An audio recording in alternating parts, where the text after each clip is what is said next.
Mi dolor es el más grande dolor que puede existir. No hay un dolor más grande como el que estoy sintiendo.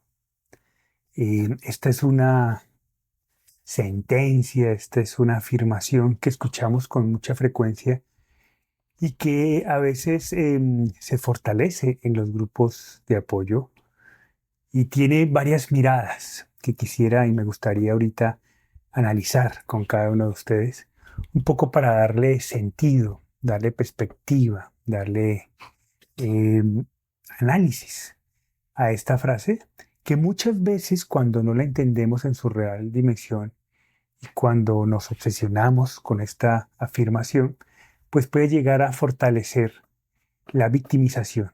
Y esto, si bien es un fenómeno normal y natural al principio del duelo, pues de ninguna manera contribuye a, a la evolución positiva del duelo. Mientras seamos víctimas, eso nos va a impedir tomar decisiones, tomar el control sobre el proceso. Ser víctima es cederle las decisiones, cederle el destino, cederle la construcción de nuestro futuro a otros factores independientemente sobre los cuales nosotros tenemos manejo y sobre los cuales nosotros podemos decidir. El duelo finalmente es ese tránsito entre sentirnos víctimas, que insisto, es normal, hace parte del proceso, pero es ese tránsito hacia poder entender que nosotros somos los protagonistas de nuestra historia, que, que la muerte no acaba con los lazos de amor que se han construido con nuestro ser querido, y que en honor a esos lazos de amor que siguen presentes y de nuestras decisiones, pues podemos construir una nueva relación con nuestro ser querido y con el acontecimiento de su muerte, que no es la totalidad de su existencia y la totalidad de su paso por nuestra vida. Nuestro ser querido, independientemente de los años o de los meses que haya existido, pues ha construido historias, ha construido sueños, ha construido memoria, ha construido expectativas, ha construido aventuras, ha construido miradas, ha construido sentimientos que deben ser más fuertes incluso después de su muerte, porque eso es lo que permanece. Entonces, cuando centramos nuestro proceso en la victimización, pues nos impedimos tomar las decisiones pertinentes para poder llegar a recordar no solo sin dolor, sino a resignificar y a seguir experimentando esos lazos de amor aquí, ahora, en nosotros mismos, en nuestras decisiones, en la manera como miramos el mundo. Entonces comenzábamos con la frase de mi dolor es el más grande que, que existe, no hay un dolor parecido al mío. Yo eh, puedo decir que hay varias miradas sobre esta frase. La primera es decirles, tiene razón, su dolor es el más grande, porque el dolor más grande que existe es el que cada persona puede experimentar, es el que cada persona está sintiendo. Porque el duelo no es otra cosa que el impacto emocional que se experimenta a partir de una pérdida significativa. Y la única persona que significa esa pérdida, pues es la persona misma. Es la que le da significado, es la que le da sentido, es la que construye las emociones a partir de ese sentido que le da a su pérdida. Por lo tanto, pues tu dolor es el más grande que existe.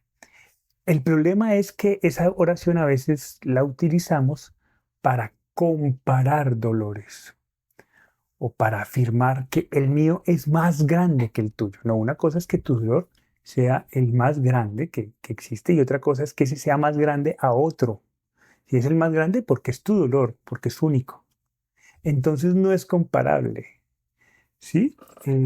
Cuando yo comparo, pues fortalezco la victimización, pero además no le aporto nada al proceso.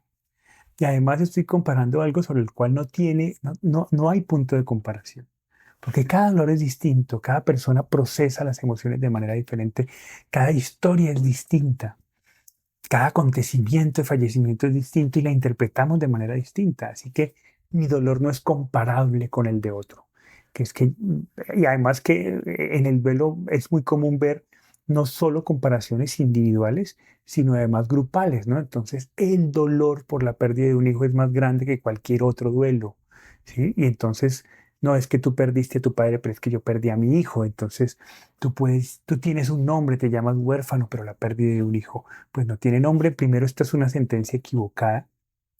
Eh, si hay un nombre para las personas que pierden un hijo, se llaman huérfanos de hijo.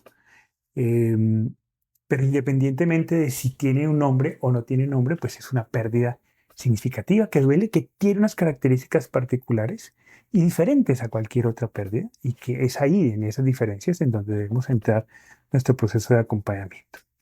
Entonces, esto cuando comenzamos a comparar, lo que hacemos es fortalecer nuestra victimización, pero además desmeritar el dolor del otro, que también puede ser muy profundo, porque además no conocemos la historia, no conocemos la vida de nadie para poder compararla. Lo otro que sucede es cuando yo entiendo esta afirmación de que mi dolor es el más grande porque es mi dolor, ¿sí? Y el dolor más grande es el que cada uno está sintiendo. Cuando yo entiendo esa oración en su real dimensión, lo que fomenta ese entendimiento es la apertura hacia la historia del otro.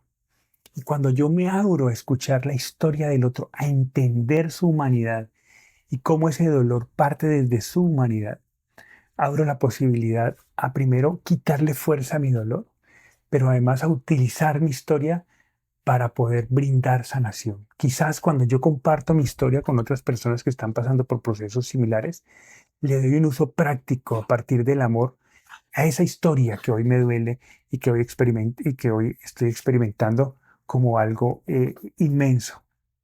Entonces le doy sentido y le doy fondo a mi historia. El tener la posibilidad de abrirme para entender la profundidad del dolor del otro, y también entender que si bien mi dolor es el más grande que puede existir, el dolor del otro también es el más grande que puede existir, porque es el dolor del otro. Y así lo siente cada persona. Cuando yo entiendo eso, me abro al amor, me abro a la posibilidad de escuchar otras historias, y se forma un hilo maravilloso que es el hilo de la solidaridad, de la solidaridad que parte desde lo que yo entiendo como mi historia de vida, y cómo mi historia de vida puede contribuir a otras decisiones, a dar alivio, a dar posibilidades a otras personas que también están experimentando dolores inmensos. Así que es normal que al principio del duelo sientas que lo que te sucedió es sencillamente único y que no existe nada en el mundo que pudiera compararse. Pero en el transcurso, en la medida en que vayas pudiendo tomar decisiones, en la medida en que vayas teniendo la oportunidad de expresar tus emociones, que vayas compartiendo, que vayas abriéndote al amor, que cuides de tus emociones, que cuides de tu estado físico, que busques caminos y posibilidades, que mires las cosas maravillosas que junto a tu dolor está sucediendo, en esa misma medida entiendes que el dolor del otro también es grande, también es inmenso, también es importante, y entonces podemos construir caminos que nos inviten y que nos lleven a la sanación, a la reivindicación, al encuentro del otro, y le damos sentido profundo a nuestro dolor. Un sentido que además también le da mucho sentido a la existencia de mi ser querido. Le dan un porqué, un para qué, le dan una explicación profunda desde lo que nosotros construimos como nuestro propio sentido. Así que pues esto quería compartir con ustedes el día de hoy.